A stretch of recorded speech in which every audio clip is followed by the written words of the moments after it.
intervenants qui vont chacun vous donner une clé. Donc, on va commencer avec Nathalie. Nathalie, tu es de Angers. Et comment est-ce que tu es venue à la coopération, toi? Comment je suis venue à la coopération? Bonne question. Je crois que je suis très sensible depuis tout le temps à la gestion des tensions qui peuvent exister entre les individus. Ça me stresse beaucoup quand je sens que voilà, il y a des tensions dans un groupe ou entre deux personnes. Et que rapidement, j'ai cherché à m'outiller, à me former sur la communication et voilà, ma grande passion, les outils de connaissance de soi pour comprendre mon fonctionnement et le fonctionnement de l'autre et pour voilà, rendre ça plus fluide le relationnel, quoi. Et voilà. Ok. Et donc, est-ce que tu peux nous donner ta première clé pour parvenir à travailler en équipe? Oui. Déjà, je vois, il y a une personne qui a demandé les questions. Est-ce qu'on les met dans converser ou questions-réponses? Bah, Élie, je te laisse choisir. Dans converser, ce sera très bien. Ouais, ok. Eh ben, je vais un petit peu plus me présenter d'ailleurs quand même. Donc, j'ai 40 ans, j'habite à Angers et du coup, j'ai été gérante d'une entreprise. Donc, et ce qui m'a passionnée, c'était pas tant la gestion, l'administratif et tout ça, mais c'était vraiment les relations humaines. On était trois amis qui sommes devenus co-gérants. Et du coup, il y avait toute une histoire relationnelle dans cette création d'entreprise et gestion après. Et voilà, ça m'a vraiment passionnée pendant plusieurs années de travailler sur la coopération. À la fin, j'ai même installé un fonctionnement inspiré de la sociocratie dans cette entreprise. J'ai été dans pas mal d'associations aussi.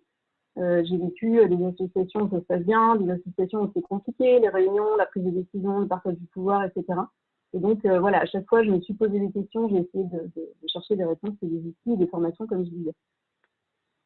Donc, par rapport à tous ces questionnements que j'ai eus, toutes ces expériences confortables et inconfortables, j'en suis arrivée à la conclusion qu'une grande clé pour moi, eh bien, c'est justement, comme j'ai commencé à le dire, d'utiliser les outils de connaissance de soi, quels qu'ils soient. En fait, en tout cas, c'est de mieux se connaître soi et se comprendre, et comprendre les autres. Parce que, en fait, on est vraiment, alors on est tous différents, on est tous uniques, donc de toute façon, il n'y en a pas un qui est comme nous.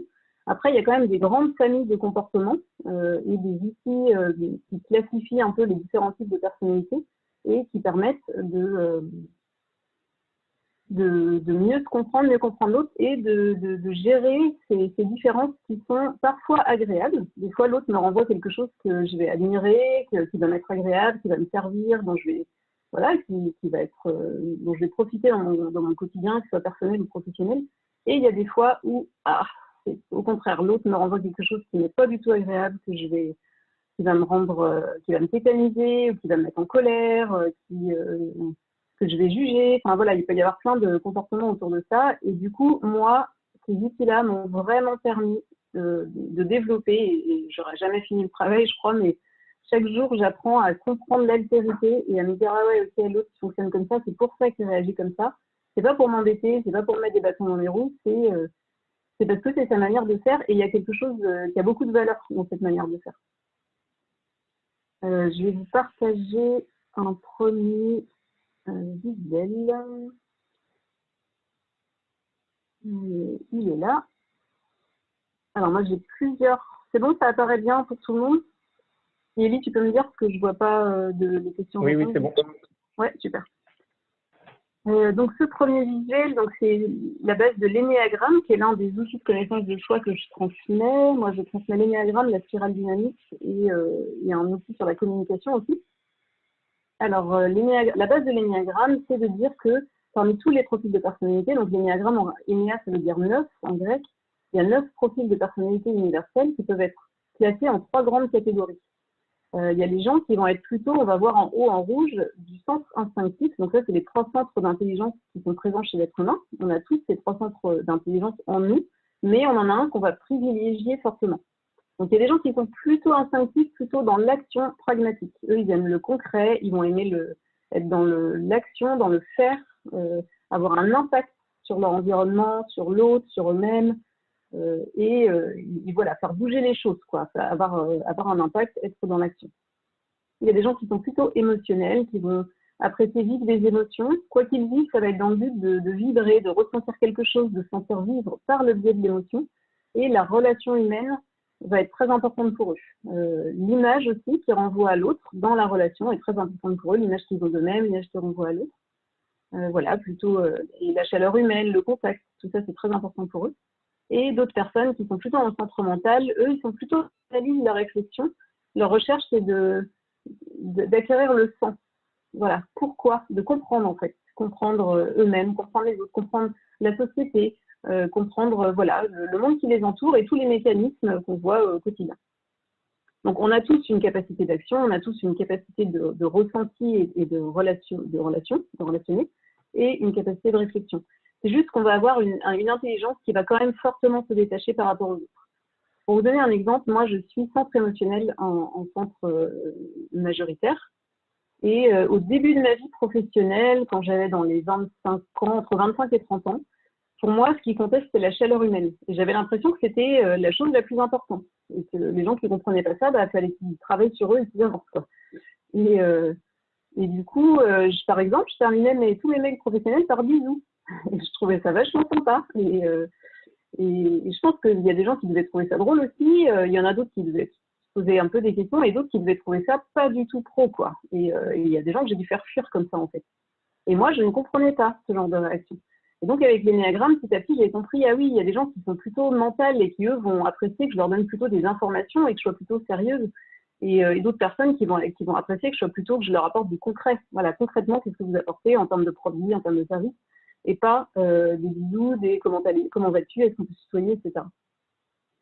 Voilà, donc déjà, si vous êtes en groupe, en équipe, une grande clé, c'est d'essayer de vous dire, bah voilà, moi, est-ce que je suis plutôt émotionnel, plutôt mental ou plutôt instinctif, et quel type de jugement je vais avoir sur les autres, et voilà, et comment je peux voir la valeur plutôt que de me dire ils n'ont rien compris, etc., etc. Ou alors, à l'inverse, de survaloriser, si je suis émotionnelle, de dire oh là là, les gens qui sont dans le mental, ils sont plus intelligents que moi ou quoi. Non, non, il y a 3 types d'intelligence. Il y a l'intelligence instinctive, l'émotionnelle et l'intelligence mentale. Et les 3 sont hyper nécessaires partout dans le monde, en fait. Et dans une réunion d'équipe, quand on prend une décision, c'est important d'activer le mental pour prendre une décision fondée sur la logique. C'est aussi important d'activer l'intelligence instinctive parce que concrètement et de manière pratique, est-ce que la décision qu'on prend, bah voilà, elle va pouvoir s'appliquer au réel. Et de manière émotionnelle, est-ce qu'on prend en considération les individus, leurs besoins, leurs limites, les relations entre eux, etc. Je vous partage, alors je vais arrêter vite fait pour passer à l'autre, parce que je ne sais pas comment passer de l'un à l'autre, voilà. Ça, c'est un petit schéma aussi pour expliquer les 3 centres que je viens de vous présenter, comment ça s'agence à l'intérieur de nous. Vous voyez, on a la grosse bulle au-dessus, c'est notre centre préféré. Donc moi, par exemple, je suis émotionnelle, donc voilà, ça prend toute cette place-là, quoi. Bon, là, c'est schématique, mais c'est pour montrer qu'on a tout un centre qu'on surutilise, un centre au milieu qu'on utilise moyennement. Donc chez moi, par exemple, c'est l'instinctif, ça fonctionne à peu près correctement. Et un centre réprimé qui, par contre, donc c'est le mental pour moi, qui par contre, lui, correspond à une espèce de blessure, à des croyances limitantes où on se dit, celui-là, je ne sais pas l'utiliser. Donc je vais éviter de le faire parce que ça ne marche pas bien chez moi. Et ça, en formation énéagramme, c'est des choses qu'on voit pour justement réactiver ce centre-là, parce que c'est tout un trésor, c'est un tiers de l'intelligence humaine à l'intérieur de nous qui est un peu bloqué, il faut remettre du mouvement en fait. Voilà. Et là, sur le côté, vous voyez le détail, enfin le type du triangle 3, 6, 9, c'est 3 types sur 9 qui ont la particularité d'avoir leur centre préféré qui parfois lui-même est bloqué. Bon, je ne vais pas rentrer dans le détail parce que j'ai que 10 minutes, mais voilà. J'arrête le partage. Et donc, pour terminer, je ne sais pas où, j'ai pas regardé l'heure, je ne sais pas où j'en suis sur les 10 minutes. Tu peux me dire, Élie, combien de temps il me reste? Il te reste à peu près 2 minutes, ouais. Ok, d'accord. Donc là, je vous ai présenté, ça déjà, c'est une bonne base sur laquelle vous pouvez, si vous avez compris à peu près voilà, les 3 centres, leur intérêt, se demander, voilà, est-ce que la personne que j'ai en face de, déjà moi, est-ce que je suis plutôt émotionnelle, plutôt mentale ou plutôt instinctif, qu'est-ce que je vais privilégier? Parce que ça va être aussi ma force. Dans un groupe, un émotionnel va pouvoir dire, moi, en tant qu'émotionnel, je pense que là, on n'a pas suffisamment pensé à l'impact que ça va avoir sur telle personne. Ou moi, en tant que centre mental, voilà, je pense qu'on manque d'informations, on n'a pas suffisamment d'informations pour prendre la décision, ou alors, voilà, il y a quelque chose dans la logique qui est pas, on n'a pas passé assez de temps pour réfléchir, Et un instinctif va dire de manière concrète, là, je peux vous dire, ça passe pas, en fait. Ça marche pas, ça fonctionne pas. Donc, c'est important de mettre en valeur son intelligence et aussi de mettre en valeur l'intelligence de l'autre, en fait. Et de savoir se dire, ah oui, ok, là, moi, j'étais complètement dans ma pensée mentale. Voilà, et là, l'émotionnel est en train de me dire quelque chose. C'est aussi une intelligence, donc je me pose et j'écoute aussi voilà, son point de vue à lui, quoi. Ça, c'est un aspect, l'énéagramme. Il y a aussi les systèmes de valeurs avec la spirale dynamique. Comprendre que moi, par exemple, j'ai un système de valeurs qui va être plutôt dans le collectif d'une manière générale, mais il y a d'autres systèmes de valeurs plutôt individualistes qui comportent plein de qualités et qui, moi, me font défaut et j'ai besoin d'apprendre et de me nourrir, en fait, d'autres systèmes de valeurs. Donc voilà, l'écoute, hein, première grande qualité du leader coopératif. Donc voilà, les types de personnalités, les systèmes de valeurs, les différents besoins et limites qu'on peut voir à l'intérieur de nous grâce à la communication non violente, par exemple. Tout ça pour conclure sur me connaître et me comprendre moi, pour pouvoir mettre en valeur mon intelligence, ne pas la mettre de côté, savoir la valoriser et du coup affirmer mon point de vue en réunion d'équipe, par exemple. Et aussi prendre le temps, le soin d'écouter l'autre dans sa valeur à lui, son type de personnalité, son système de valeurs à lui, et écouter, voilà, ce qui, a priori, je pourrais me dire, oh là là, bah non, pas du tout, et me dire, ah oui, ok, s'il y a de la valeur, j'écoute. Et l'intelligence collective, pour moi, c'est combiner tout ça, en fait, toutes ces intelligences, justement. Ok, donc la première clé, c'est mieux se connaître et se comprendre. Il y a Jérôme qui demande comment déterminer quel est le centre dominant chez une personne. Oui. Une bonne question. On n'en est jamais sûr. Il y a une charte nationale d'éthique de l'énéagramme qui dit on ne dit pas à une autre personne quel est son type de personnalité. On n'a pas affirmé toi t'es ci, toi t'es ça. Ça au niveau de l'éthique c'est important. Par contre, on peut le penser quelque chose et l'utiliser dans la relation et peut-être vérifier auprès de la personne. Mais en tout cas, quand on observe quelqu'un, au niveau du vocabulaire et au niveau du corps, il y a des signes quand même qui montrent.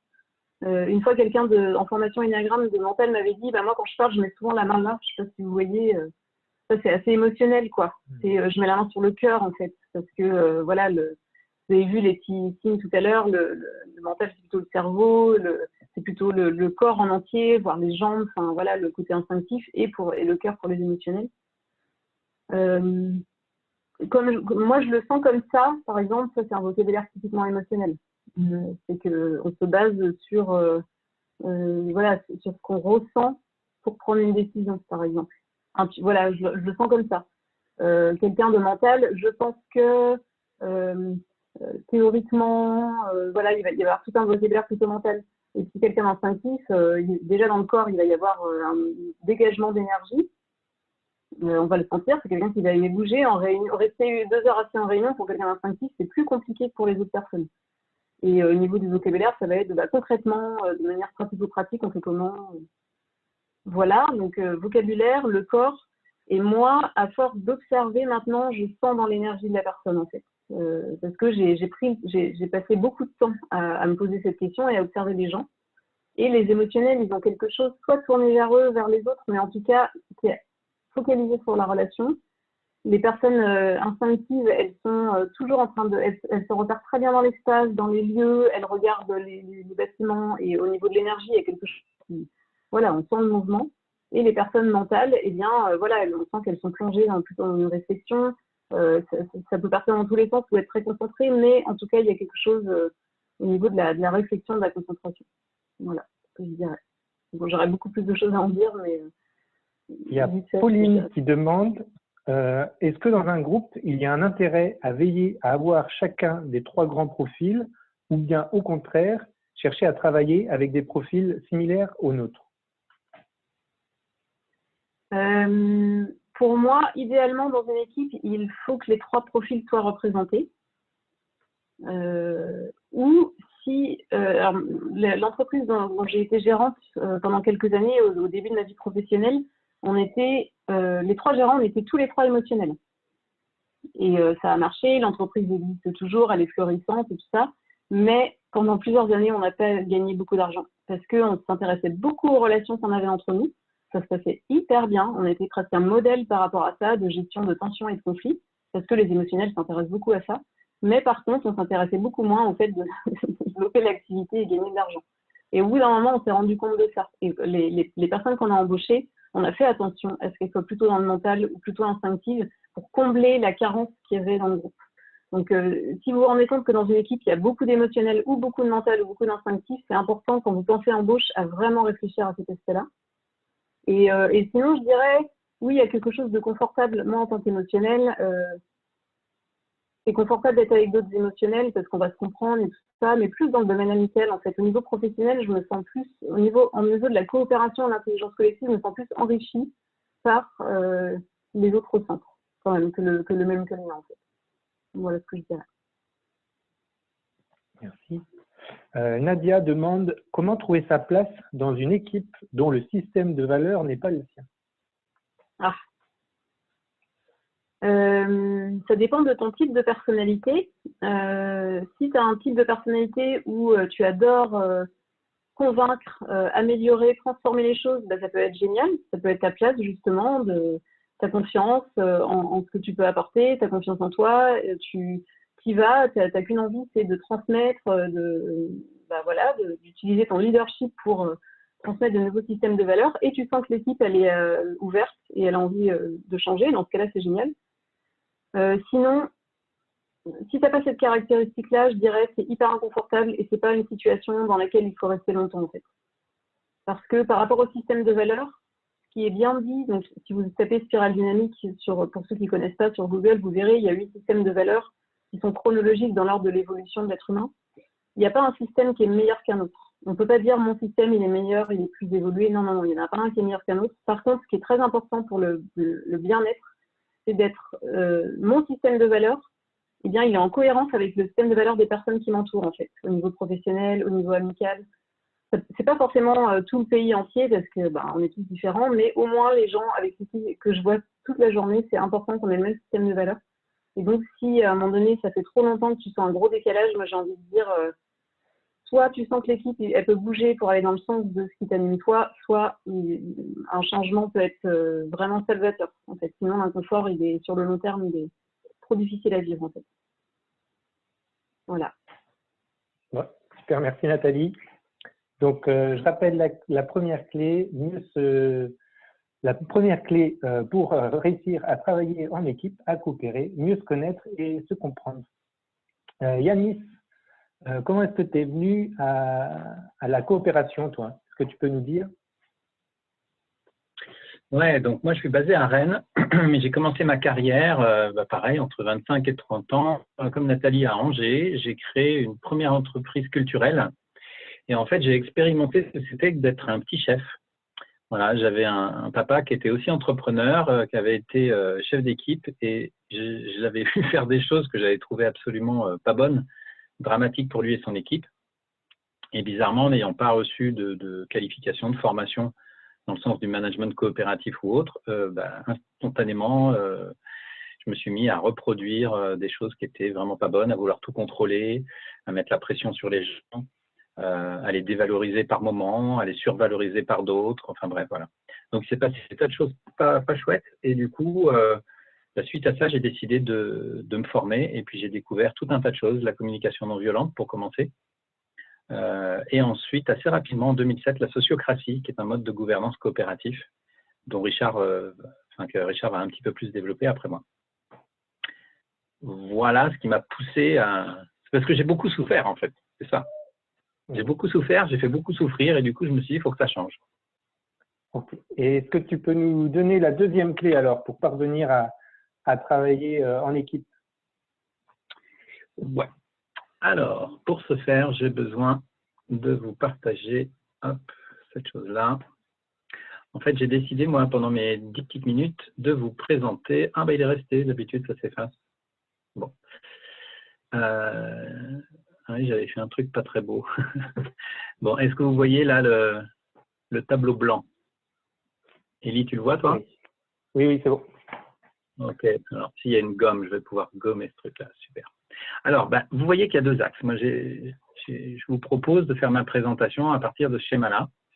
L'axe vertical, c'est un axe que justement les petits chefs, les chefs du monde orange dans la spirale dynamique connaissent bien. En fait, généralement, quand on est manager, on est très axé sur l'efficacité. Donc, je vais le noter, hop, ici, vous allez voir apparaître. L'efficacité, ça, normalement, on est tous à peu près au clair là-dessus. Donc, vous voyez, le plus, il est là-haut, le moins est ici. Par contre, il y a une chose dont beaucoup de managers ne sont pas conscients, c'est que quand on dirige une équipe, eh bien, il est hyper important de prendre en compte quelque chose qui devient à la mode en ce moment parce qu'il y a quand même des entreprises où les gens passent par la fenêtre, quoi. Donc, à un moment donné, quand les gens passent par la fenêtre et qu'ils se foutent en l'air, on se pose la question de qu'est-ce qui se passe, qui est responsable, comment est-ce qu'on pourrait faire autrement. Et si on est uniquement focalisé sur l'efficacité, ça ne marche pas. Il faut être aussi conscient de ce qu'on appelle, alors il y a plusieurs mots, on va dire la QVT, la qualité de vie au travail, on pourrait dire la convivialité, des choses comme ça. Alors ça, c'est vrai que forcément, cet axe-là, il parle pas mal à Nathalie. Elle vous a parlé dans sa présentation du fait qu'elle était émotionnelle en priorité. Heureusement, elle n'est pas que ça, mais que spontanément, c'est d'abord les émotions qui se mettent en place chez elle. Donc ça va parler énormément. Si vous êtes émotionnel, normalement, ce que je viens de vous dire, là, cet axe-là, il vous parle beaucoup. Alors, ce que je vais faire maintenant, je vais vous montrer, on va décortiquer, c'est quoi cet espace-là. Et dans cet espace, on voit que c'est des gens qui sont très peu conscients de l'importance de la QVT et de la convivialité et qui, par contre, vont vouloir aller vers l'efficacité. Donc, cet espace-là, en fait, il s'appelle l'espace de la compétition. Voilà. Et dans cet espace-là, si on a, ça va vous parler, d'ailleurs, je vous invite, pendant que je vous raconte ça, à essayer de voir, selon vous, vous êtes plutôt dans quel espace, puisque je vais décortiquer cet espace-là, puis celui-là, celui-là et enfin celui-là. Donc, essayez de voir dans quel espace vous êtes, sachant que lors d'une seule et même réunion, par exemple, ou dans la même journée, on peut se balader d'espace en espace. Hein. Voilà. Et ce sera intéressant pour chacun de vous de vous poser la question, tiens, quand est-ce que j'ai quelle posture? Donc, dans la posture de la compétition, eh bien, on va avoir un chef, par exemple, c'est ce 1-là, qui va travailler avec une autre personne, qui n'est pas forcément chef, mais c'est celui-là. Et lorsqu'ils travaillent tous les deux ensemble, au mieux, ils vont être capables, s'ils s'entendent bien, s'ils ont des personnalités proches, s'ils ont des, voilà, si l'ambiance, s'il y a une bonne confiance aussi entre eux, eh bien, peut-être que, et si le chef est ouvert aussi, il va prendre en compte les idées de son collaborateur. Et du coup, au mieux, dans cet espace de compétition, le 1 plus 1, si on n'a pas d'outil particulier pour faire plus, on va arriver à du 2. Le problème, c'est que de temps en temps, le chef, avec son collaborateur, il n'y a pas forcément un super taux de confiance, et puis peut-être qu'il peut se sentir, lui, légitime, puisqu'il est chef, pour prendre la décision seul. Donc, s'il n'est pas d'accord avec son collaborateur, eh bien, il va imposer son idée, ça fait du 1 plus 1 égale 2. Alors, parfois, d'ailleurs, c'est rigolo, parce que ce n'est pas forcément le chef. Hein. Le chef, on peut le croire légitime, mais parfois, c'est le collaborateur qui est plus charismatique, qui argumente mieux, et qui fait qu'il va imposer son idée. Généralement, ça picote un petit peu quand on vit ça. On se dit, mince, voilà, on n'est pas super content d'avoir vécu cette chose-là. Sauf quand on a réussi à imposer son idée. Mais sinon, voilà, c'est un peu comme dans un jeu de société ou un sport, il y en a un qui gagne, quoi. Le problème, c'est que malheureusement, dans beaucoup d'organisations, on arrive aussi à ce que 1 plus 1, ça fasse 0. Oups, pardon. 1 plus 1, ça fasse 0. C'est-à-dire que on essaye de se convaincre l'un l'autre et puis on n'avance pas. Mais ce n'est pas le pire, parce que dans cette case-là, 1 plus 1, parfois, peut être égal à moins 1. Là, c'est quand les tensions commencent à se révéler et qu'on va passer beaucoup d'énergie et de temps à essayer de régler nos tensions et que du coup, on commence à avoir notre esprit qui est focalisé plutôt sur les tensions interpersonnelles que sur le sujet sur lequel on doit avancer. Et puis, malheureusement, parfois, ça va encore beaucoup plus loin que ça. On peut aller jusqu'à du moins 10. Là, c'est quand ça a foutu le bazar dans toute l'équipe et que finalement, tout le monde est focalisé sur les tensions. On ne parle plus du boulot. Donc là, en fait, dans ces moments-là, en fait, on chute. Même si on est focalisé sur l'efficacité, c'est ça qui crée les tensions. En réalité, on va vers du moins-moins. On va dans cet espace-là. Hein. Voilà. Alors, face à ça, face à un problème, la posture compétitive que vous pouvez avoir, que moi j'ai eu beaucoup pendant très très longtemps, c'était ma solution qui comptait. Voilà. En plus, moi je suis un mental, donc quand j'ai réfléchi, je suis assez sûr de moi et j'avais tendance en tout cas à vouloir imposer mes idées, ce qui était très désagréable forcément pour les collègues. Alors maintenant, on va découvrir cet espace qui est en dessous. Hop, c'est l'espace du repli. Je ne sais jamais s'il y a un S à repli, je crois pas. Repli, non, ça doit être comme ça. Bon, sinon, vous ne m'en voudrez pas. Alors, dans l'espace du repli, eh bien là, vous voyez que c'est des gens qui ne sont ni concentrés sur la convivialité, le bien-être au travail, l'aspect relationnel et humain, ni concentrés sur l'efficacité et la productivité. Donc, c'est des gens qui vraisemblablement ont observé ce qui se passait là et qui ont compris qu'il y avait danger dans ce groupe. Soit je me sens fort pour aller me confronter et essayer de lutter pour certaines de mes idées, mais si je ne me sens pas assez fort ou que je ne suis pas assez motivé par rapport au sujet de notre travail, eh bien, je me mets en position de repli. Ce qui fait que parfois, on va voir ici, s'il y a deux groupes, par exemple, qui s'affrontent, ils vont aller chercher du soutien parce qu'on a tous en tête que c'est la majorité qui l'emporte et que parfois, quand on a du mal à prendre une décision, on peut être tenté de faire un vote à la majo. Moi, j'ai beaucoup fonctionné comme ça pendant pas mal d'années. Et du coup, je regardais dans le groupe. Là, je voyais bien qui étaient mes opposants. Donc, j'allais chercher les autres qui sont là, en fait. Et lorsque je venais ici, la réaction des gens qui sont dans le repli, c'est de baisser les yeux. Tout simplement. De ne pas répondre et d'essayer de se rendre invisible. Généralement, c'est un mode de protection, hein, tout ça. Alors ici, face à un problème, c'est pas de solution. Voilà. Et puis, je regarde ailleurs. On va passer maintenant dans l'espace qui est à côté. Alors, généralement, oui, je finis juste sur le repli. Quand on est dans le repli, généralement, c'est pas très, très agréable quand même. Hein. C'est pas l'endroit où on est le meilleur et où on utilise son potentiel. Là, on est vraiment en mode je me sécurise ou alors j'ai rien à faire là. Ça arrive aussi parfois hein, dans des réunions que des gens, on s'est planté dans les invitations et on a invité des gens qui n'ont pas à contribuer, qui vont rien apprendre non plus et ça, c'est bien dommage. Alors maintenant, arrivons dans l'autre espace, c'est l'espace de l'accommodement. Moi, j'aime beaucoup cet espace-là, j'aime beaucoup les gens qui sont là-dedans, je les reconnais tout de suite quand j'anime des réunions, parce que ces gens-là, ils sont très axés sur l'activité et la convivialité, moins sur l'axe de l'efficacité. Alors, ça ne veut pas dire pas du tout, mais vous voyez, ils peuvent être là, par exemple. Pour eux, c'est moins important. En fait, c'est ça que ça veut dire, ce schéma. Et du coup, parmi ces gens-là, il y a par exemple les gens qui vont apporter des chouquettes lors des réunions. C'est assez typique. C'est les gens aussi qui vont faire des blagues, qui vont faire tout ce qu'ils peuvent pour amener une bonne ambiance. Donc, ils vont vérifier, est-ce que tout le monde a eu son petit café, est-ce que tout le monde a sa chouquette, voilà, et toi, ta mère, ça va mieux, etc., etc. Un petit peu ce que Nathalie nous décrivait tout à l'heure avec son côté mental qui envoie des bisous. Alors, dans cet espace-là, vous voyez, c'est fort sympathique. Alors, il ne faut pas que ça dépasse non plus un certain nombre de limites. Voilà, s'ils prennent trop de place à faire des blagues, du coup, on ne va pas pouvoir avancer du tout, effectivement. Mais on voit quand même qu'ils apportent. Donc, pour moi, lorsque je vois des gens qui sont là-dedans, je sais que c'est des alliés à la coopération. D'ailleurs, je vous le mets tout de suite. Hop, la coopération, vous l'avez compris, c'est ici. La coopération, on va être focalisé à la fois en même temps sur l'efficacité et sur la convivialité. Et du coup, les gens qui sont dans l'accommodement, c'est vraiment des personnes qui vont m'y aider parce que naturellement, je sais qu'il y a plein de gens qui sont branchés là-dessus.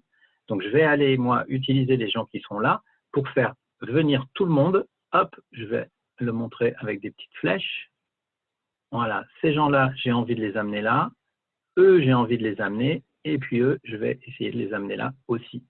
Et je vais vous dire dans un instant comment. Avant ça, face à un problème, comment se positionnent les gens qui sont dans l'accommodement? Eux, en fait, ce qu'ils vont dire, c'est votre solution qui compte. Oups, j'ai mis voter, c'est votre. Voilà, c'est votre solution. Moi, je ne veux pas rentrer en guerre. Je veux faire en sorte que ça se passe bien. Le problème, c'est que lorsqu'il y a deux groupes ou deux compétiteurs ici qui vont chercher du soutien auprès des gens qui sont dans l'accommodement, ils vont demander à ce que les gens se positionnent. Et c'est très difficile pour les gens de se positionner parce qu'ils sentent que s'ils se positionnent, ils rentrent dans un jeu de pouvoir. Ils n'ont pas envie de ça. Donc, c'est pour ça que parfois, vous regarderez, Les gens peuvent dire non, bah, je ne sais pas, ouais, les deux propositions sont bien, je ne sais pas trop comment me positionner. Et du coup, ça n'aide pas à départager. Alors, on en arrive enfin à cette dernière posture, qui est la posture de la coopération. En fait, pour créer la coopération, pour faire en sorte d'embarquer tout le monde lors d'une réunion ou lors d'un travail voilà, suivi, et pendant toute la vie d'une organisation, est-ce que je vais réussir à faire mon truc? Hop. Non, ça ne veut pas. J'essaye de construire autour, regardez, ça va apparaître doucement, un cadre. Donc, ma clé à moi, pour faire en sorte qu'on travaille bien ensemble dans la durée, eh bien, c'est de créer un cadre. Dans ce cadre, il va y avoir des règles précises et consenties. Il va falloir que tout le monde ait accepté ces règles-là. Il va falloir aussi qu'on utilise des outils d'animation de groupe, qui sont des outils particuliers qui vont favoriser la coopération. Dans ces outils, il va y avoir entre autres des outils de communication particuliers. Alors, on peut appeler ça communication authentique, c'est-à-dire qu'on va éviter, enfin, on va faire en sorte que les tensions et les conflits soient exprimés rapidement et surtout éviter les discussions de couloir ou les discussions autour de la machine à café où on se monte les uns contre les autres. Et c'est ça qui fout le pataquès. Idéalement, on va avoir aussi ce qu'on appelle un système restauratif. Hop. Bon, un système restauratif, c'est quoi? C'est des outils qui sont mis en place pour nous permettre de gérer nos tensions et nos conflits. Voilà, donc il en existe beaucoup d'outils qui vont dans ce sens-là, mais voilà, de la médiation en passant par la communication non violente et plein d'autres choses. Voilà, et je crois que j'ai presque rien oublié pour ma présentation, que j'ai essayé d'être synthétique. Et j'ai dépassé le temps, je suis désolé. Tu as dépassé un peu le temps, mais c'est pas grave. Donc, est-ce que tu peux nous redonner la clé? Et le temps que je note une dernière question. Ouais, donc la clé, en fait, c'est de trouver le moyen, mettre un cadre pour avoir une posture coopérative. Que je sois manager d'une équipe, c'est vrai que si c'est moi en tant que manager qui impulse le truc, il va falloir que je donne l'exemple. Et si naturellement, moi dans mon équipe, c'était le cas, j'étais absolument à fond dans la compétition, sauf quand je sentais qu'en face, ils étaient plus nombreux, enfin, ils étaient vraiment nombreux et qu'ils n'étaient pas d'accord avec moi, à ce moment-là, je me mettais plutôt dans le repli. Mais le stress aidant, en fait, je n'étais jamais dans l'accommodement. Et voilà, je me baladais dans ces trois espaces-là. Donc la clé, c'est la posture coopérative et le cadre qui va me permettre de faire ça. Ok, merci. Il y a Michael qui se demande si cet espace de la compétition, ce n'est pas celui qui est le plus encouragé dans notre société et donc la plus simple à adopter. Est-ce que tu veux que je te donne toutes les questions, Yanis? Ouais, moi, il vaut mieux que tu fasses ça si tu veux que je respecte le temps. Ok. Il y a une autre question. Comment passer de la position d'accommodement à la position de coopération quand on n'est pas chef?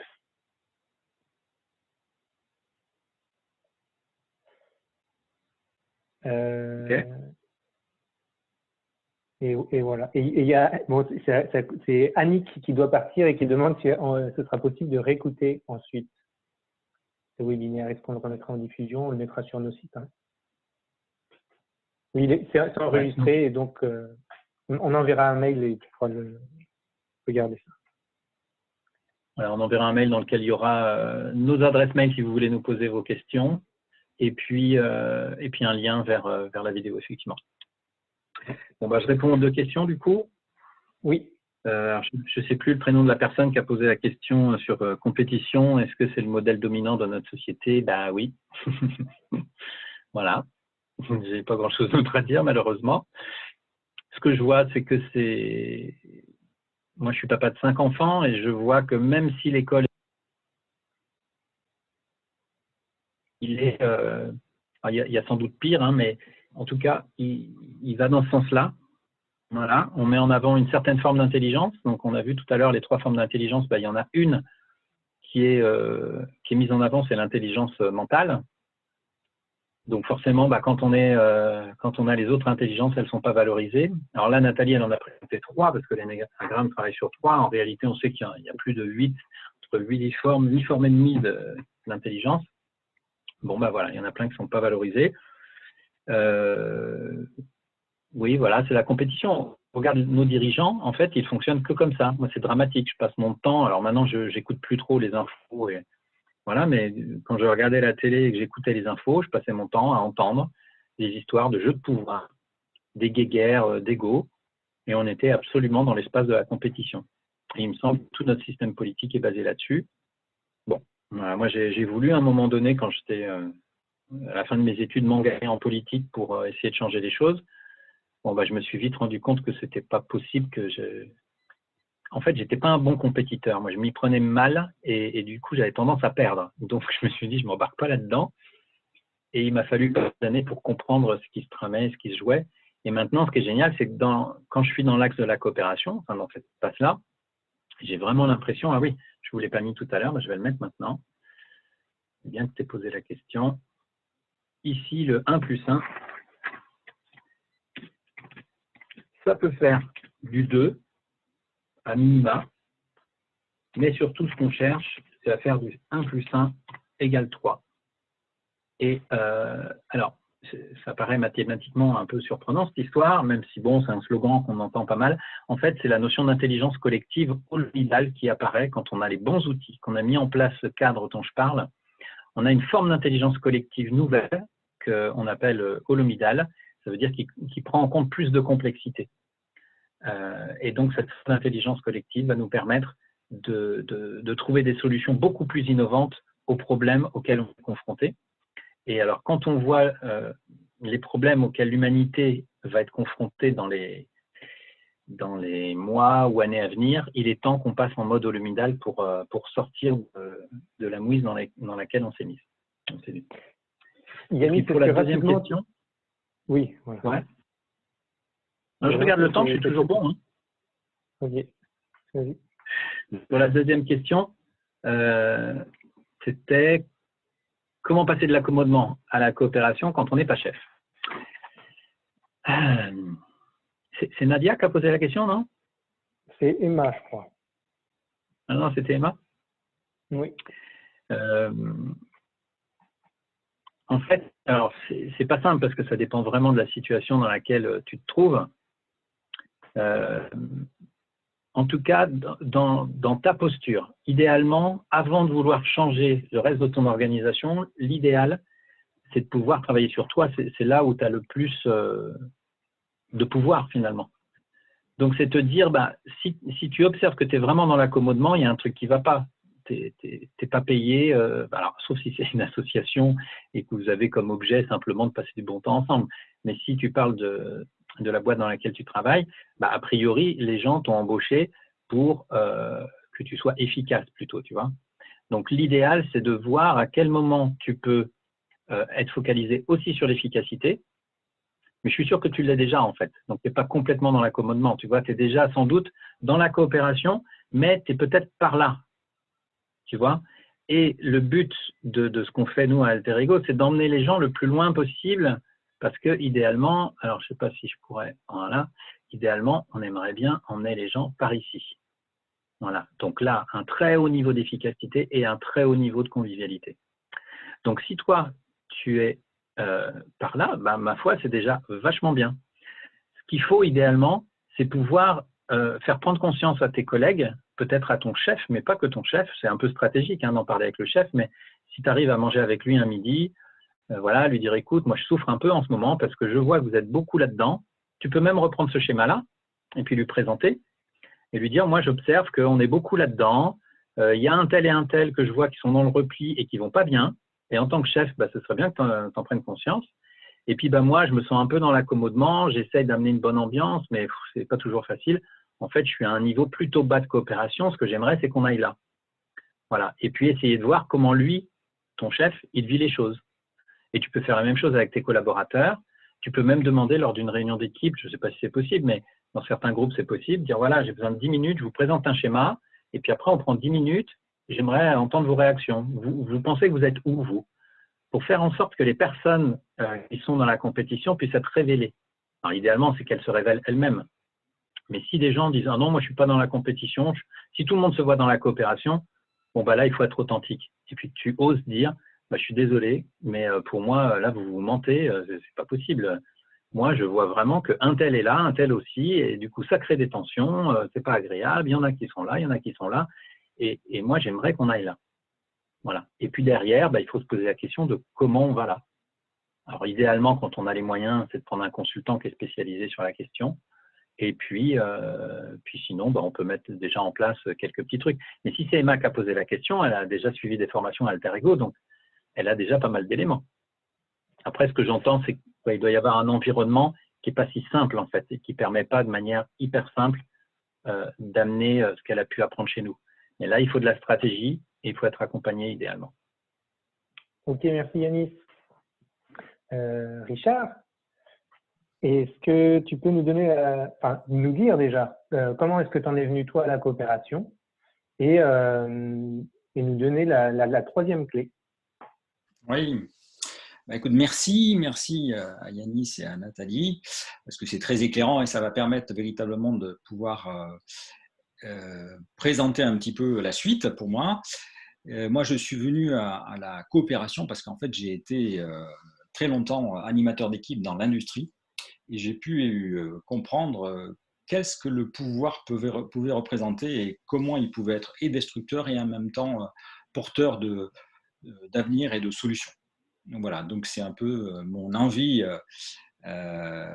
qui m'a amené ici. Voilà. Donc moi, je suis consultant formateur du côté de Libourne, donc en pleine entre guillemets région viticole, donc ça peut être agréable des fois pour ceux qui aiment le vin. Et j'ai été pendant plus de 25 ans en fait manager, chef de projet, responsable d'équipe dans l'industrie, dans deux groupes industriels, que ce soit à l'export ou en France. Et c'est ça qui m'a, entre guillemets, amené à un moment donné, après plus de 25 ans, j'ai eu envie un petit peu de me déconfiner de cet endroit-là. Et j'ai pris une année complète de déconfinement, où j'ai fait un long chemin au long cours. Ce long chemin au long cours, je vais vous le partager parce qu'en fait, je pense que vous allez voir un petit peu, c'était quelque chose pour moi important de le mettre en évidence. Donc, désolé, ça va. Voilà. Ça va être là. Donc, je ne sais pas si vous le voyez. Voilà. Ça m'a amené, entre guillemets, à me dépouiller un petit peu de mes conditionnements. D'une entreprise et d'une éducation qui était tournée vers la compétition. Et j'ai été particulièrement doué pour faire de la compétition, je dois dire. Mais ça m'a laissé des traces qui m'ont amené à me dépouiller sur ce long chemin. Et depuis, en fait, voilà, j'ai découvert cette mode de coopération qui est la sociocratie. Et c'est un peu ça que je voudrais évoquer avec vous maintenant. Voilà. Alors, cette sociocratie, en fait, pourquoi elle est venue là et comment j'ai pu le voir? En fait, quand on est dans l'industrie, on est chef de projet, on développe tout naturellement, en étant chef de projet, des capacités d'influence, des capacités de connexion avec l'autre. On va travailler véritablement à tout ce qui est interrelation. Mais, quoi qu'il en soit, à la fin, qui va décider? C'est le chef de projet, en accord avec, de manière à pouvoir équilibrer le projet. Il n'y a pas vraiment de décision véritablement collective. Ça peut le faire des fois, c'est ce que j'ai pu vivre, mais c'est aussi à un moment donné une position, une position de responsabilité qui amène à être responsable des décisions qui sont faites. Et souvent, quelquefois, enfin entre guillemets, assez souvent de les prendre soi-même tout seul. Donc c'est une sacrée responsabilité. De la même façon, j'ai été responsable hiérarchique. Responsable hiérarchique, c'est aussi en même temps animer une équipe, c'est donner une direction, c'est aussi souvent, quand on fait et quand on exerce, on va dire, un pouvoir sûr, c'est quelque chose qui va mener à imposer, à des fois contraindre, pour aller dans une direction qu'on croit la meilleure, qui a pu nous être imposée par d'autres sur notamment nos supérieurs hiérarchiques. Donc moi, dedans, j'ai été véritablement, voilà, et en même temps enthousiaste, et en même temps, j'ai subi cette activité et cette attraction du pouvoir sûr. Voilà. Et c'est ça que je veux changer aujourd'hui. Mon intention, en fait, dans ce métier que je fais actuellement, c'est véritablement de changer pour aller. Et je vais passer sur quelque chose qui est assez visuel pour moi parce que ça correspond à ce que j'ai envie de changer. Voilà, c'est cette partie-là. J'ai envie de passer du pouvoir sur qui contraint au pouvoir avec. Parce qu'il y a vraiment une capacité collective qui peut être mobilisée et qui va vraiment amener à vivre des envies partagées, des moments de convivialité et d'épanouissement collectif qui en fait font goûter l'expérience d'une entreprise collective différemment. Et je crois que c'est quand même quelque chose que tout le monde a envie de vivre. Donc cette envie que j'ai envie que je partage quand je forme à la sociocratie, elle est basée sur en fait une idée simple qui est que en fait il faut basculer pour pouvoir rendre l'organisation beaucoup plus vivante. Il faut être capable de faire que cette organisation ne soit plus uniquement un ensemble de membres, et je vais repartager un écran parce que là aussi c'est assez vivant, un ensemble qui soit une collection de pions dans une organisation, mais plutôt une équipe vraiment qui se met autour d'une table, qui travaille et qui arrive à dépasser les tensions qui peuvent exister, à dépasser les contraintes extérieures pour arriver à avancer sur le chemin qu'ils ont décidé ensemble. Donc c'est ça, moi, rendre vivant, et c'est ça que j'amène dans le changement du mode de gouvernance pour passer du jeu au nous. C'est-à-dire passer du jeu qui est plutôt de l'action individuelle, du jeu égotique, à un nous qui va être le nous collectif, où chacun va pouvoir apporter sa pierre à l'édifice. C'est ça, en fait, l'enjeu du changement de mode de gouvernance, ce que nous proposons avec ces accompagnements tout au long du cursus nous proposons à travers par Interego. Donc c'est ça que j'ai envie de mettre. Et comment ça peut se réaliser? Eh bien, écoutez, c'est assez simple. C'est que d'abord, c'est nous qui décidons. Donc c'est en fait non plus un jeu qui va décider le chef hiérarchique ou les gens au-dessus qui vont décider. C'est dans une équipe, c'est une décision collective qui va se prendre sur tout ce qui modifie durablement l'environnement du travail, l'impact, le changement, les conditions du travail. Donc c'est ça qui est important. Et ça peut se vivre dans tout type d'organisation, à condition bien entendu que l'ensemble de l'équipe le veuille, y compris le chef hiérarchique. La décision aussi doit être prise au plus près du lieu du besoin, c'est-à-dire qu'une décision dans des organisations pyramidales que l'on peut connaître, ou même dans beaucoup d'autres organisations, quelles qu'elles soient, elle est souvent prise très en haut de la structure et ensuite elle décline. Alors que là, dans le mode de gouvernance qui est la sociocratie, les décisions sont prises là où effectivement les gens sont le plus concernés, le domaine sur lequel en fait elles ont le pouvoir d'agir, dans le domaine qui correspond à leur activité. Et la troisième clé, qui est en fait le troisième élément qui va pouvoir permettre de mettre en place cette mode de gouvernance, c'est une prise de décision par consentement. Il y a quelqu'un, et je pense que c'est Nadia, qui disait oui, mais si la majorité n'est pas en phase avec moi, comment est-ce que je fais? Eh bien, en fait, le mode de prise de décision par consentement va effectivement amener à ce que les décisions ne puissent plus être prises par une seule majorité et qui fait qu'une majorité reste, qui est peut-être contente, mais il y a une minorité, ceux qui n'étaient pas d'accord, qui va être frustré, qui va ne pas comprendre et qui va peut-être être démotivé, se démobiliser. Donc, cette prise de décision par consentement, qu'est-ce que c'est en fait? C'est une décision dans laquelle chacun même va être d'accord pour que cette décision soit prise. Ça veut dire qu'elle la proposition qui va être débattue et sur laquelle en fait les personnes vont devoir se positionner va être acceptée par l'ensemble du membre de l'équipe et que personne ne se mettra d'objection à ce que cette décision soit prise. Donc c'est véritablement pas… En fait, on n'est pas là pour adopter la solution idéale pour l'ensemble des membres, mais on est là pour adopter la décision qui va permettre de pouvoir être acceptée par l'ensemble des membres de l'équipe. Donc et tout l'enjeu de la créativité du groupe va être mise à contribution dans le processus de sociocratique pour justement bonifier les propositions qui peuvent être soumises au vote dans le cercle qui est, on appelle ça d'habitude le cercle sociocratique qui est le groupe, et qui vont pouvoir amener en fait à l'amélioration de toute position et en fait à une adhésion et de l'équipe et du cercle autour des décisions qui sont prises collectivement. On est vraiment passé là, on passe vraiment de cette étape du jeu qui décide, peut-être même participatif, parce qu'on parle beaucoup de management participatif. Et en fait, à un moment donné, il est clair que le participatif, il y a une limite. C'est souvent le chef ou quelqu'un au-dessus, ou peut-être une ou deux personnes qui va décider, alors que là, dans la sociocratie, c'est vraiment le nous qui décide, l'ensemble des membres du collectif.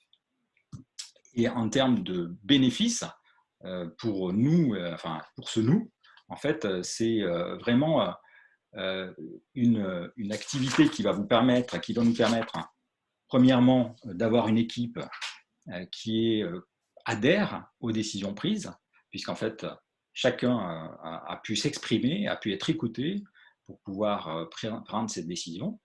C'est aussi la responsabilisation de tous. Comment on n'a pas pu voir, et c'est ce que disait aussi Yanis, dans des organisations où en fait, c'est peut-être, il y a des modes de retrait, des gens qui peut-être fuient la responsabilité et qui peut-être s'en lavent les mains, alors que ce mode sociocratique va véritablement amener à ce que l'ensemble des membres du collectif se positionnent et prennent leurs responsabilités. Donc il y a une énergie qui se dégage de cette mode de prise de décision qui va transformer le collectif petit à petit et qui va permettre de faire émerger aussi des nouveaux leaders reconnus par tous les pairs. Donc vraiment, c'est une transformation collective qui est impressionnante. Et l'autre troisième aspect que je trouve aussi fondamental dans cette proposition de gestion sociocratique d'une équipe ou d'un collectif, c'est qu'on est au cœur du réacteur en fait, de l'innovation grâce au collectif. On sait bien qu'à un moment donné, l'enrichissement d'une idée, l'enrichissement d'un projet, c'est aussi la participation effective de l'ensemble des acteurs de ce projet à la vision. Donc, et chacun a son point de vue, chacun est différent, chacun a comme disait Nathalie, des centres, il y a 3 centres, mental, instinctif et puis émotionnel, qui va lui donner une couleur différente. Il y a 9 types de personnalités. Ces 9 types de personnalités vont permettre d'amener aussi une couleur différente. Et c'est ça qui va permettre à un projet, à une idée, une solution, de pouvoir être la plus complète possible et sûrement la plus efficace possible. D'où, pour moi j'aime bien ce que disait Yanis, c'est qu'on cherche en même temps l'efficacité, en même temps la relation, le tout au service d'une vision partagée, d'un projet partagé. Voilà un petit peu ce que ce changement de gouvernance que nous proposons et que nous essayons d'amener auprès de vous. Voilà, c'est un peu ça que j'avais envie de vous dire aujourd'hui. Je ne sais pas si j'ai été trop long ou trop court. Un peu trop long, on n'a plus beaucoup de temps pour les questions. D'accord.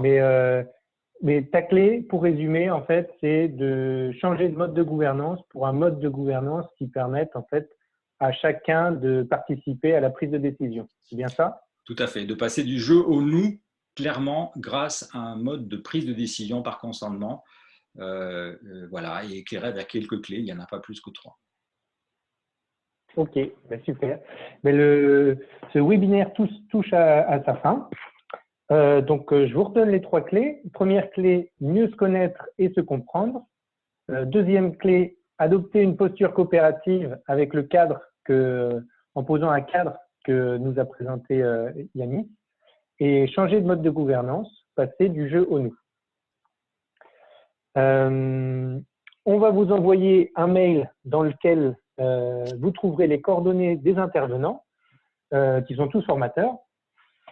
Si vous avez des questions qui vous viennent et vous avez envie de leur poser, n'hésitez pas à les contacter.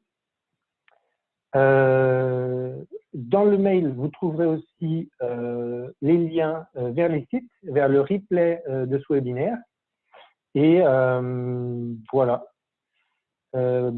Moi, j'ai envie de faire une ronde de clôture. Moi, j'étais ravi de faire cette présentation. J'étais un peu stressé parce que c'était une première pour moi. Et je trouve que ça s'est relativement bien passé. Est-ce que Nathalie, tu veux faire une ronde de clôture et puis dire si j'ai oublié quelque chose d'important, peut-être compléter? Merci. Non, je vois pas ce que tu aurais pu oublier d'important. Et moi, j'ai envie de dire, ouais, je suis ravie en fait, voilà, de ce webinaire. Je suis un peu frustrée. J'aurais voulu développer les échanges, mais voilà, on peut créer d'autres espaces pour se rencontrer. Donc, n'hésitez pas à revenir vers nous. Et voilà, merci à tous pour toutes vos belles couleurs et toutes vos intelligences. Et associons-nous et allons-y gaiement dans la coopération. Voilà, je laisse. Oui, et n'hésitez pas, j'ai oublié de vous dire, si vous voulez réagir aussi, parce qu'on ne peut pas prendre le temps de tous vous donner la parole, mais vous pouvez réagir, donner comment est-ce que vous avez vécu ce webinaire, ce qui vous a plu, ce qui vous a déplu, est-ce que vous êtes d'accord avec ce qu'on a dit ou pas. Aussi au niveau technique, comme c'est une première pour nous, pour qu'on puisse s'améliorer à l'avenir, tous les feedbacks sont les bienvenus. Yannis, toi, comment est-ce que tu as vécu ce moment?